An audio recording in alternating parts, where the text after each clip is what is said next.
Oi pessoal, tudo bem? Vamos continuar lendo Conversando com Deus. Esse livro é do Neil Walsh e é o diálogo que vai mudar a nossa vida, ele garante.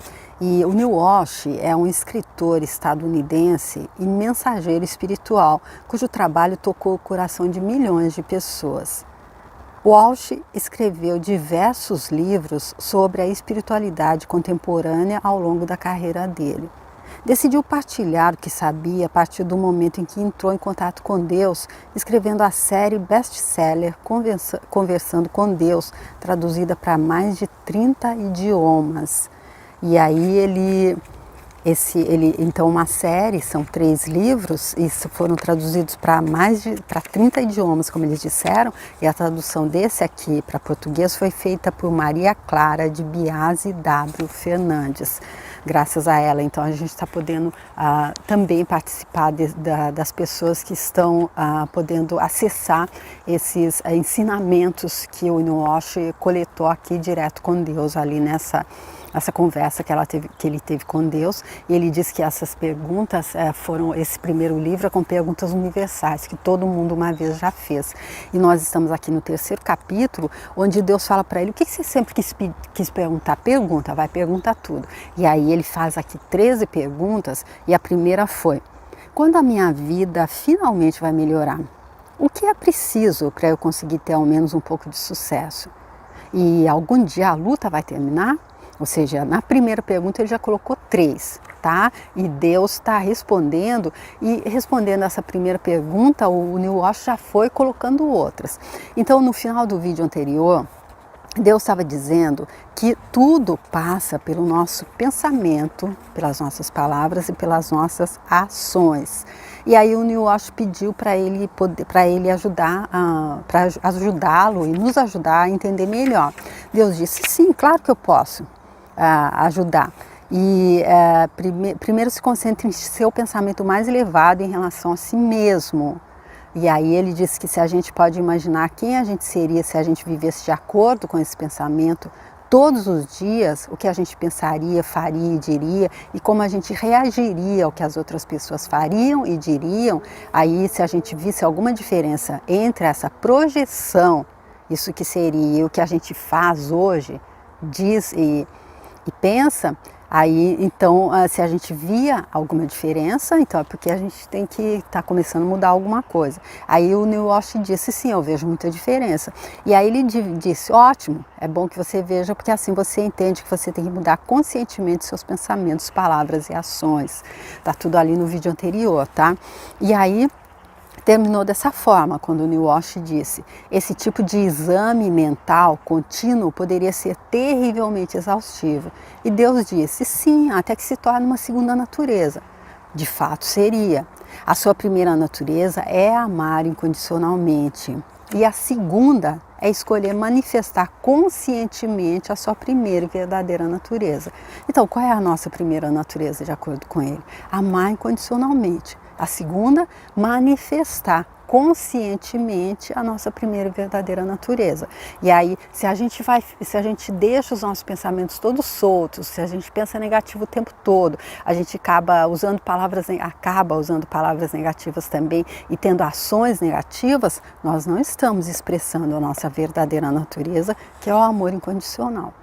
E aí então o Neil Walsh disse: desculpe-me, mas essa crítica constante a tudo que penso, digo e faço não me tornaria enfadonho?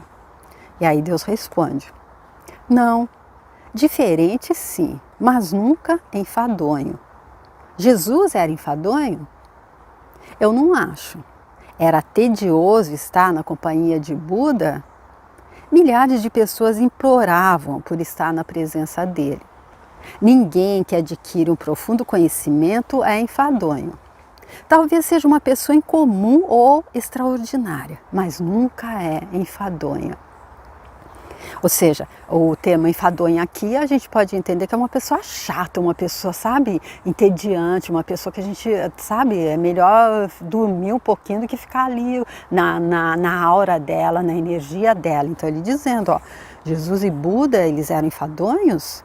Não, eles eram ao contrário, eles atraíam as pessoas, eles tinham aquela aura magnética, de atração mesmo das pessoas para ele, estavam longe de ser enfadonhos. Então você quer que a sua vida melhore? Comece imediatamente a imaginá-la do modo que quer que seja e assimile essa ideia. Examine todos os pensamentos, palavras e atos que não condizem com ela e rejeite-os. E a professora Lucilena fez um vídeo também que ela fala um pouco disso, de uma outra forma, mas ela diz que a gente deve fazer uma lista ali do que a gente é. Aí eu sou confiável, eu sou segura, eu sou dinâmica, eu sou leal, eu sou pontual, eu sou, sabe, coisas, eu sou honesto, coisas positivas, é evidente. E daí se um dia a gente está ali todo, eu sou bem-humorado, um dia a gente levantou, pisou no pinico, saiu arrastando e tá brigando com todo mundo, aí a gente pensa, vai ali na nossa lista, não, mas essa mal-humorada, esse mal-humorado, não sou eu, não sou eu, o que está acontecendo? Então a mesma coisa, Deus dizendo que a gente deve então prestar atenção nos nossos pensamentos, palavras e atos, e todos aqueles que não condizem com a nossa... Olha aqui, então você quer que a sua vida melhore? Comece imediatamente a imaginá-la do modo que você quer que seja. E se os nossos pensamentos, palavras e atos não estão condizentes com a vida que a gente quer viver, então a gente deve rejeitar esses pensamentos, porque são eles, essas palavras e esses atos, porque são eles que é esse pacote que cria a nossa realidade. Quando você tiver um pensamento que não condiz com a sua visão mais elevada, troque-o imediatamente por outro. Quando fizer algo que não corresponde à sua melhor intenção, decida que é a última vez que o faz. E se puder, retifique seu erro com quem tenha sido envolvido. Ou seja, não precisa nem se chicotear, porque é todo um caminho evolutivo. Então, fez, olha, nossa, fiz, olha. Eu acho que a coisa melhor é a pessoa que consegue olhar ali para trás e dizer, olha, aquilo que eu fiz ali naquele momento hoje eu não faria, porque não o mesmo homem não nada no mesmo rio, porque ele não é o mesmo e o rio não é o mesmo, está tudo em evolução. Então se a gente olha para trás e vê alguma coisa que negativa que a gente fez e a gente diz, não fiz mesmo, então alguma coisa aí não está mesmo, faria de novo, aí então talvez seja um alertazinho para a gente ver, olha, aquilo que a professora Lucilena disse também, que tem gente que diz, não mexe comigo que eu viro um bicho.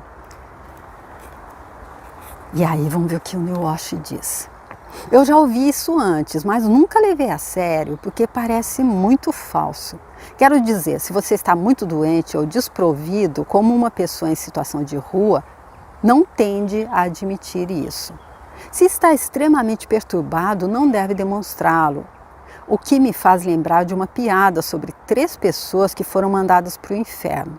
Uma delas era um católico, outro um judeu e outra um místico da nova era.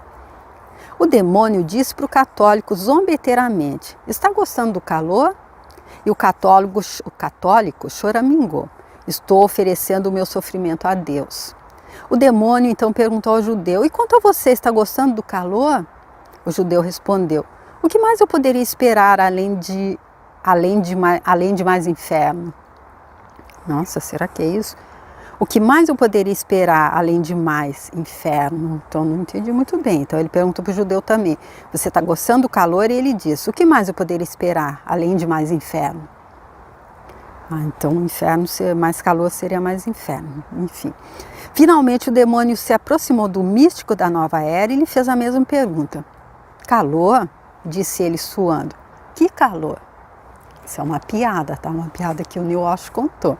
Então, quer dizer, ali o inferno, que eu acredito que foi inventado pela religião, eu como católica que fui batizada e criada e vivi a minha vida toda, Me foi dito que era esse o meu fim, se eu não aceitasse os dogmas do cimento vingativo, eu iria para o inferno no final, e não para morrer, ser morta, não, para sofrer eternamente, e o capeta é aquele lá com aquele tridente, e parece que fica todo, que é muito quente lá, então, e outra coisa, tem que sofrer para Deus quer que a gente sofra, então o católico respondeu, estou oferecendo meu sofrimento a Deus, e aí o judeu, o que mais eu poderia esperar, ele já estava, o inferno é assim mesmo, tá certo, e aí o da nova era, calor, que calor, então eu não sei se piada a gente explica, mas eu não entendi essa aqui. Tá bom, gente? Essa é uma boa piada, mas eu não estou falando sobre ignorar o problema ou fingir que não existe. Estou falando sobre dar-se conta da situação e depois dizer a sua verdade mais elevada em relação a ela. Então eu acredito que aqui o Neil Osho ele se coloca como esse místico da nova era. Então ele faz de conta que o calor não existe. Aí Deus me ajudou a entender a piada. Então Deus diz, não é para fingir que não existe, é para dizer a sua verdade mais elevada em relação a ela, ao problema. Se você está falido, está falido. Não adianta mentir sobre esse fato e tentar inventar uma história para não admiti-lo. Contudo, o seu pensamento sobre isso, estar falido é ruim, é horrível. Eu sou uma pessoa má porque as pessoas boas que trabalham muito e realmente se esforçam nunca ficam falidas, etc. Determina como você experimenta a falência. São suas palavras, estou falido, não tenho um centavo, estou totalmente sem dinheiro, que determinam quanto tempo você fica nessa situação. Então aqui Deus dizendo, não é o fato, mas sim a sua reação, como você reage.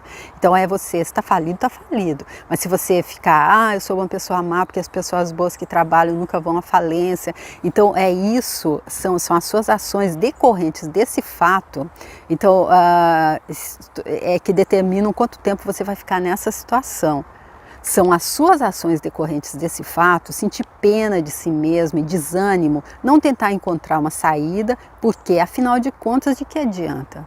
E aí eu cito aqui o livro do Spencer Johnson, Os Picos e Vales, eu fiz também uma série, eu deixo a playlist aqui se você quiser ver, e ele fala a vida de picos e vales, aqui tudo é relativo, dual, a luz e sombras, o caminho da evolução é esse, quanto mais distraído a gente tiver, mais tempo a gente fica no vale, quanto mais atento aqui ao que Deus está dizendo a gente tiver, mais a gente fica no pico, mas ele disse que quando estiver no vale, tem que relativizar, não pode subir ali no cantinho, na prateleira dos frascos e comprimidos, a vítima total, só comigo que acontece, com os outros não, que aí a gente vai ficar mais tempo no vale. E quando a gente chegar no pico, a gente não deve ser arrogante.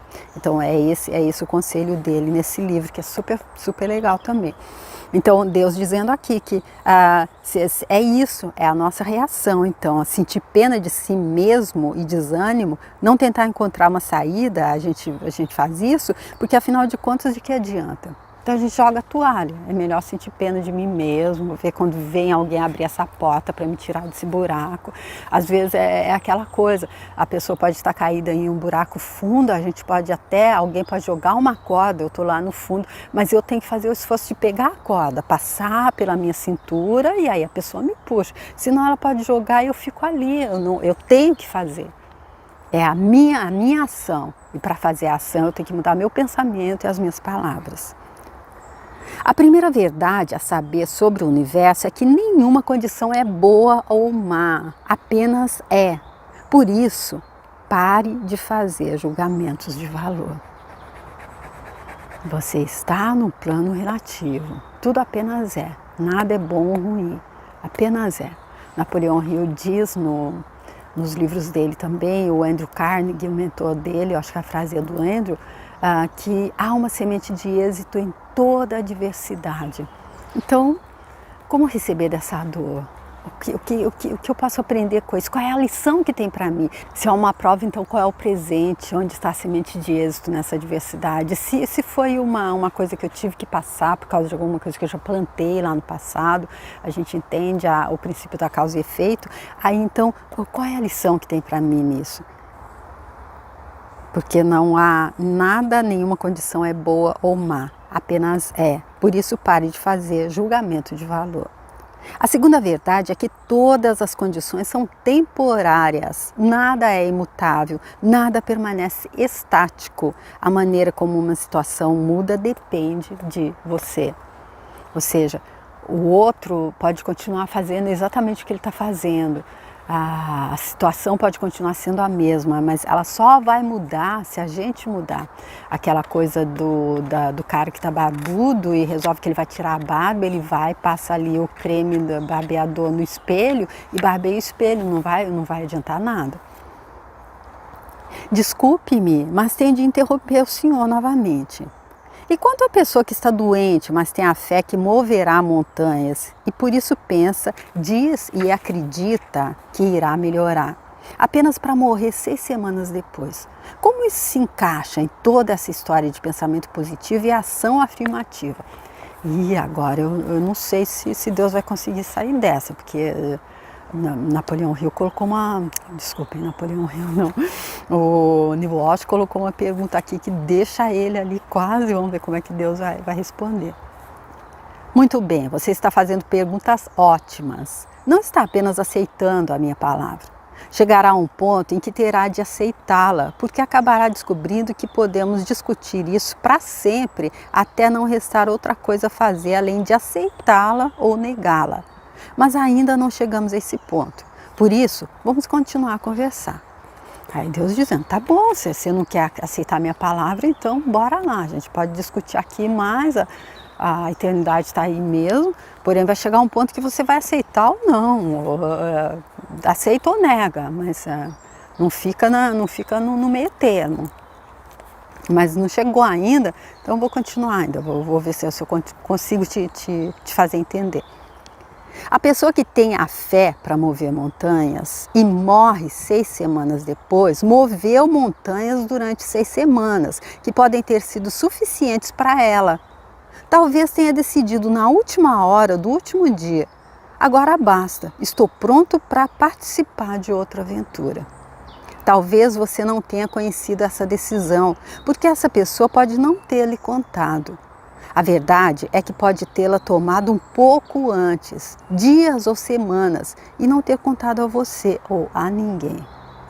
Então aqui Deus voltando, tudo é você que escolhe na sua realidade. Então se você está ali, você tem a fé para mover montanhas, de acordo com Deus, é o que eu entendi aqui do que ele disse. Porque o Neil Walsh dizendo, mas se uma pessoa que tem fé para mover montanhas e está dizendo vai melhorar, e morre 6 semanas depois, ele diz, é porque essa pessoa moveu montanhas durante 6 semanas e depois ela diz, tá bom, chega, joga a toalha, agora eu estou pronto para outra coisa, eu vi realmente que, sabe, e não falou para ninguém, e aí pronto, aconteceu. Ela ficou até porque se a pessoa está pedindo ali pensamento positivo, vai melhorar, será que o melhorar, se ela está pedindo para não morrer, ficar na cama ali talvez entrevado, tendo que alguém vir dar banho, alguém pôr a comida na boca, será que é melhorar? E se ela soltasse, vai melhorar. Terminou aqui, vamos para outra etapa, não é? É isso que Deus está dizendo. Você criou uma sociedade em que não é muito bem aceito o desejo de morrer, nem conformar-se com a morte. Como você não deseja morrer, não pode imaginar que alguém o deseje, não importa quais sejam as circunstâncias. E eu vi isso bem de perto com a minha mãezinha, quando ela partiu. Ela ficou um tempo, acho que 21 dias na UTI, onde ela sofreu bastante. E aí eu vi depois que ela saiu que ela tinha desistido, ela tinha jogado a toalha, ela tinha dito, tá bom. Ela tinha escolhido. E com certeza, que ótimo para ela, para quem fica saudade, é evidente. mas quando a pessoa, ele dizendo assim, você criou uma sociedade que não é muito bem aceito o desejo de morrer nem conformar-se com a morte. É isso quando a gente acredita que a morte é o final, quando a gente entende que aqui é uma passagem, que tudo há começo, meio e fim, e que aqui é uma passagem e que eu acredito que chegar nesse momento e aceitar e entender e escolher, ao invés de ficar lutando, como eu vi um filme, eu já comentei aqui em um vídeo anterior, o filme começa assim, o cara era um músico jovem e aí um dia ele sai para fazer o show dele e ele sofre um acidente e vai para o hospital, fica ali em coma, e a mãe dele, quando é avisada, ela chega lá e ela vai para a capela do hospital e ela implora a Deus, não deixa o meu filho morrer. E o filme começa com uma pessoa deitada ali totalmente inerte, totalmente sem nenhuma vida, digamos, vida assim, sendo alimentado por sonda, ali daquele jeito, mas não estava morto, estava ali com ela. Então, é isso quando ele diz que não aceitar a morte, aí a não soltar. A nossa vontade pode até ser feita, porém, eu acredito que às vezes há um preço bem maior, não é? Porque seria, enfim. E aí Deus continua. Mas há muitas situações em que a morte é preferível à vida. E eu sei que você pode imaginar quais são e refletir um pouco. Porém, essas verdades não lhe ocorrem, não são tão evidentes por si mesmas. Quando você está olhando no rosto de alguém que está escolhendo morrer, e a pessoa moribunda sabe disso, na privacidade do quarto dela, pode sentir um nível de aceitação quanto à sua decisão. Você já se deu conta do número de pessoas que esperam o quarto ficar vazio para morrer? Algumas até mesmo têm de dizer a seus entes queridos, agora pode ir, vá comer alguma coisa. Ou, vai dormir um pouco, estou bem, eu o verei de manhã. E então, quando o fiel guardião deixa o quarto, a alma deixa o corpo do doente. Ou seja, ele mostrando aqui que a nossa aceitação faz até com que o momento da morte seja mais assim, confortável para a pessoa que está morrendo, porque aí ela não precisa morrer sozinha, ela pode, a pessoa aceitou, chegou o final para mim, vai chegar para todo mundo, chegou, então pronto, vamos, fica ali, pega na mão, não é? Se essas pessoas dissessem a seus parentes e amigos reunidos, eu só quero morrer, estes responderiam, você não quer realmente dizer isso, pare de falar assim, aguente firme, ou por favor, não me deixe. Todos os profissionais da área de saúde são treinados para manter as pessoas vivas em vez de confortáveis para morrerem com dignidade. E até tem essa coisa que falam da eutanásia, mas eu fico pensando, será que é mesmo eutanásia? Será que é mesmo matar, deixar a pessoa morrer antes da hora? Mas se a pessoa chegou na hora de morrer e ela é ligada em uma máquina para não morrer, aí não seria, o desligar a máquina seria fazer com que ela morresse antes? Para um médico ou uma enfermeira, a morte é um fracasso. Para um amigo ou parente, é um desastre. Apenas para a alma é um alívio, uma libertação. Olha, gente, então, aqui, Deus trazendo um dos outros temas tabus, não é? Morte. Napoleão Hill, ali no livro Pense em Riqueza, eu fiz também uma série, eu deixo aqui a playlist se você quiser ver. Ele fala dos 5 medos e entre esses 5 medos está o medo da morte.